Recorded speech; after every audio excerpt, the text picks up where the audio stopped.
Okay, hi, you're listening to Ben Hosking from LifeMusicMedia.com, and I'm talking to John Five, a guitarist known for his work with Marilyn Manson and Rob Zombie, but also a string of excellent solo albums, including his latest effort, The Art of Malice. How are you today, John?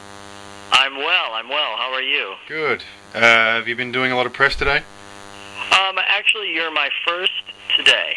Well, hopefully. It's going to be a long day. And how long was the recording process for your new album?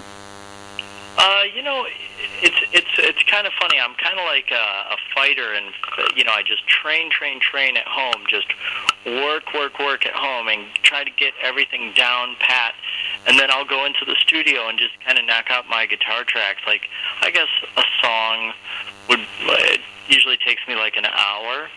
And then I'll go home, and then we'll just, start working on the other stuff, So it usually takes me about an hour per song for the guitars. Cool. And do you also, you had some other musicians with you on this album, didn't you? Yes, I had Tommy Clefettis, who was the drummer with us, and in Zombie, and then I also had Billy Sheehan play bass on a song called You Dig. And besides that, do you normally record a lot of the instruments yourself? Yeah, I usually just do the bass and all that other stuff just myself. It's easier that way, and it's. But I love having my friends come on and play on the records as well. Cool. Do you ever do much writing on the road, or is it, as you said, you just normally work on it at home? Well, on the road as well, because I guess on the road I have more time than I do at home, because on the road, you just have to play 1 hour a day, so you just really have to work an hour a day. So I have a lot of time on the road, but at home there's other things. You got to do sessions, or you got to do a photo shoot, or blah blah blah, whatever. So it's a lot easier on the road. So yeah, I'm always writing and playing and working on stuff all the time. It keeps my brain occupied. So, by the sounds of it, you still have quite a solid practice regimen. Oh yeah, I guess I just play all the time, so it's just it's kind of like, I don't look at it as, oh, I have to practice. I kind of just look at it as, it's almost like breathing. I just play all the time, and it's just what I do, and it's really a pleasure for me. It helps me through a lot of things, so it's a lot of fun for me just to play. It's not a chore at all. It's definitely a fun thing for me to do. Were you like that as a kid as well? Yes, I was actually. I would sneak out of school and then go home and play guitar. I just would love it so much, and I've always been like that. So I think kind of the guitar chose me instead of me choosing the guitar. That's cool. I guess for anyone wishing to kind of follow in your footsteps, what steps do you think were most important for you in your development process, getting to where you are now? Well, what I did, I was very honest with myself, and I really, when other interviewers were to ask artists questions like this, which is, I think, probably one of the most important questions, I would really listen, and I was very honest with myself, and I knew that nothing was going to happen for me in Michigan.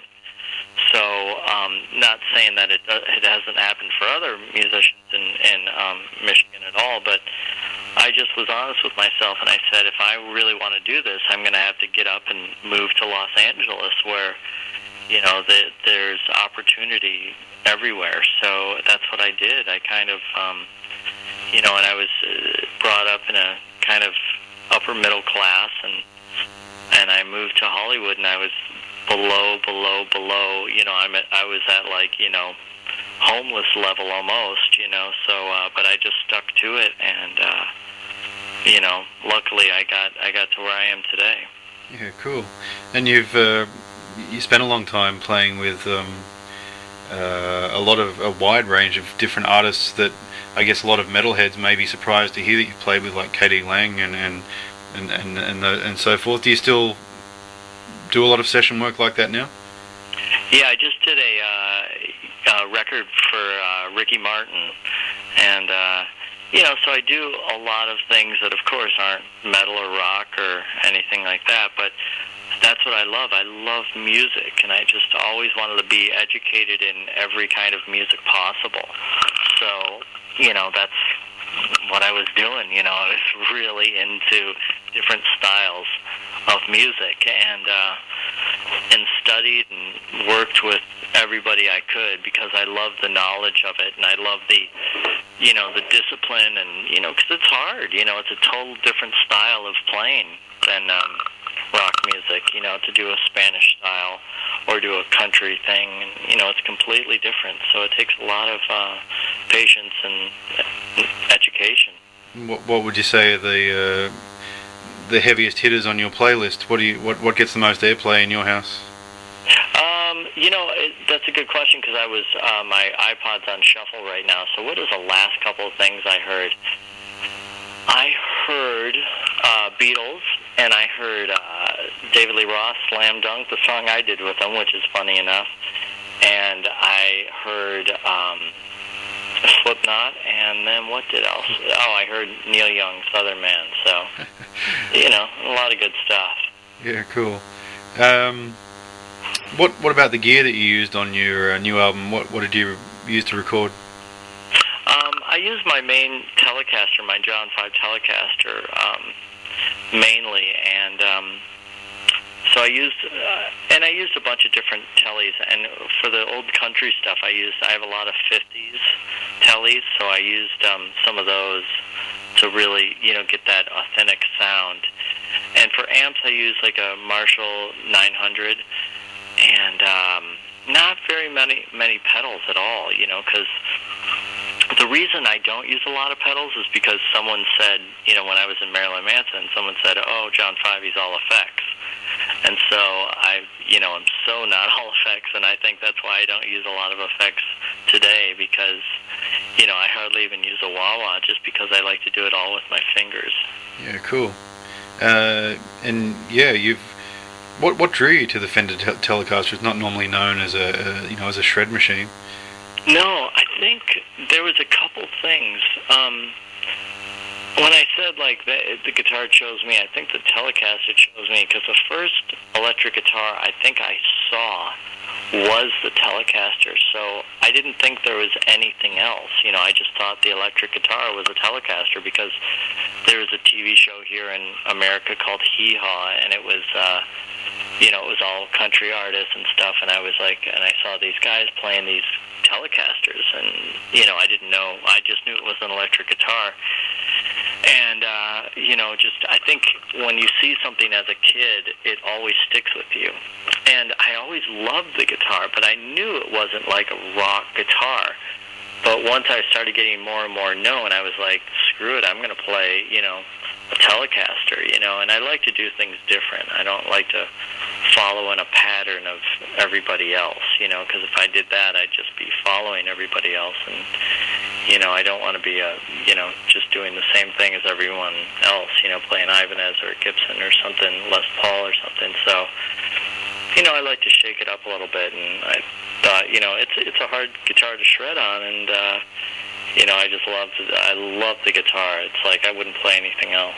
Sure. And you've got quite a collection of them now. How many are you up to, and can you pick a favorite? Well, I'm of course, I've said in other interviews, I'm trying to get one from every year, starting from 1950 up until 1980, and I'm missing, just a few, and not many. But I think my favorite one is the Broadcaster from 1950, the very first year it came out. And I love it. It's just a beautiful, beautiful instrument. Do you play it much, or is it more a collector's item? I do. I take it out and I look at it, and kiss it every once in a while and strum it here and there. But it is beautiful, So I don't take it out that often. But when I do, it's a treat. Would you say will you be touring behind your new album? I'm going to be doing some clinics and stuff, which I think are, is a lot better for people because a lot of my fans are young, and a lot of these fans can't get into nightclubs or stay out till midnight or 11 o'clock at night, and so I decided to do these clinics where I'll play, I'll answer questions, I'll sign autographs, and I think and it's free to get in, and I think it's a lot better than a nightclub where you have to wait till maybe 11 o'clock at night, and it's crowded, and you're getting beer spilled on you, and can't you can't ask me any questions, and I can't teach you anything. So I think doing the clinic thing is a lot better for these younger fans. Yeah, cool. Do you think we'll see you doing any of those kind of things while you're over here with Rob Zombie next year? I would love to. I mean, it's funny. People always ask me my favorite place, and I always, say I love, Australia and everything, and everybody over there. And hopefully, I'm going to be able to get a chance to do some things like that. You know what? I don't know. I don't know if anybody, wants me to, because I haven't been there in so long. I'm sure they would. Yeah. What do you like better, playing as a solo artist or playing in a more conventional band format with a singer? I love them both, and I know that's a cop-out answer, but it's true. But I love, if you get tired of one thing, you want the other thing. So, if I've been on the road too long and I want to record, that works out great. But if I've been recording too long and I want to go out on the road, that works out. So it's kind of the same thing. But I love playing with Rob Zombie more than anybody else I've ever played with in my life. It's he's the greatest guy ever. I wouldn't leave him for the world, and it's just a true honor to be, working with him. It's just I wouldn't change it for the world. Yeah, cool. I was actually going to ask a question about that. He's been a bit pointed with his comments about departing musicians lately. I was wondering if maybe you're a little scared to leave. Oh no. He knows I wouldn't leave. I'm here for the until he doesn't want to do it anymore. I'm not going anywhere. He knows that. Yeah. Do you get involved much with his motion picture score work as well? Actually, I think I'm going to do some work with him on that end. So that'll be really exciting. So that's something you haven't done at this point? I have done a lot of that, actually. Before I started really touring, that's all I used to do is scoring and, sessions for scoring, I should say. But I did some work on the From Hell movie with Johnny Depp, and, so I've done it quite a bit, so I'm familiar. So I'm not worried about it or anything. I'm more excited about it. So. Yeah, cool. And I guess, how would you say your headspace has to differ for writing tracks versus a score for a movie? What's the process you go through? Well, it's kind of how can I explain it? The best way to explain it, it's music that people don't listen to. So if you're watching a scene, you can't have the music distract you that much, because that's the whole point of it, is just to enhance the scene and play for the scene. Because I'll go to movie premieres, and I'll nudge the person. I said, "Did you hear that?" And they'll be like, "Hear what?" Because they're watching the movie. They're not listening to the music, Yeah. So it is very different from writing, songs and things like that. You're just kind of making background music for the film, which is great, and I understand it. And it's an art in itself. Cool. Country music isn't anywhere as popular or influential here in Australia as it is in the United States. What was the attraction for you? Like, you included a lot of that style in your own personal style, and who would you say your favorite country artists are? Well, I think it's very complicated to play. If you look up some of these great country guitar players, it's really, really difficult to play, Western swing or banjo rolls or flat picking or pedal steel bends, on the guitar, behind the nut stuff. I mean, there's a lot of stuff to it, so it's very fun for me because I love the challenge on guitar. And I love, Roy Clark and Albert Lee and, let's see,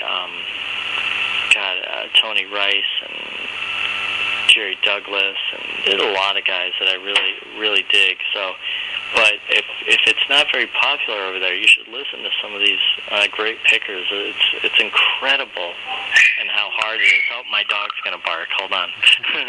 So, but yeah, it's a lot of fun. You know, it's a really a lot of fun to do that style of playing. Cool, and it certainly helps stand you apart from a lot of the other players. Yeah, and that's exactly what I was saying before. I don't want to be the same guy. You know, if I was like another Steve Vai or Yngwie or something like that, there already is one of those guys. So I knew that I had to break myself apart and be something different, or I was just going to get lost in the shuffle. Yeah. Even outside of your work with artists like Rob Zombie and Marilyn Manson, you portray yourself as, you know, a bit of a dark character with your visual aesthetic. What are you inspired by outside of music, and did your persona and image come before or during your tenure with Manson?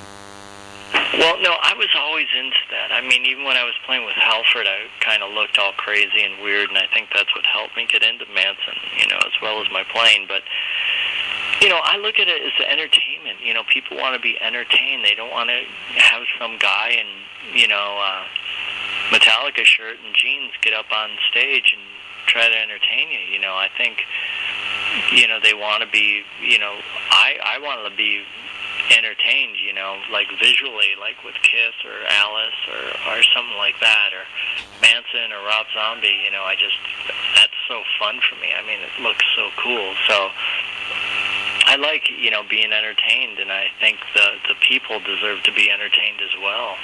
Yeah, definitely. Are there any musicians in particular you'd like to work with that you haven't already? I love, you know, God, let's see, that's a great question. I'd love to work with either Paul McCartney or Ringo or Mick Jagger. You know, I love the icons. You know, I love the massive icons, and I love, you know, maybe Trent Reznor or Prince or something like that. Yeah. Who knows? Well, Trent's obviously also known for his motion picture score stuff as well. Yeah, that's right. I heard something about potential for a collaboration with Buckethead. Is that true? Oh, I don't know, but I'd like to one day. I think that'd be awesome. I love Buckethead. Okay. And finally, will Rob Zombie be bringing his big stage show with him? I think so. You know, I just can't wait to get over there. But the only drag is the flight is going to suck. But when we're going to be there, it's going to be your summertime, right? Yes. Oh, man, I can't wait. Where are you calling from? Sydney. Oh, man. I had so much fun in Sydney. Jeez Louise. Oh, my God. It's just such a blast there. I mean, I just love it so much. I'm so excited to get there. I can't wait. Do you find yourself with much any days off normally with an international tour? No, but I make time. You know, I'll make time. I just have to get out, and, you know, if you see me walking around, don't hesitate to come up and say hi, because, you know, I'm just really excited to be there. It'll be so much fun. Excellent. Well, we can't wait to see you. Great. Thank you. Thanks very much for your time, and we'll see you when you come. All right. Thanks. Great. See you.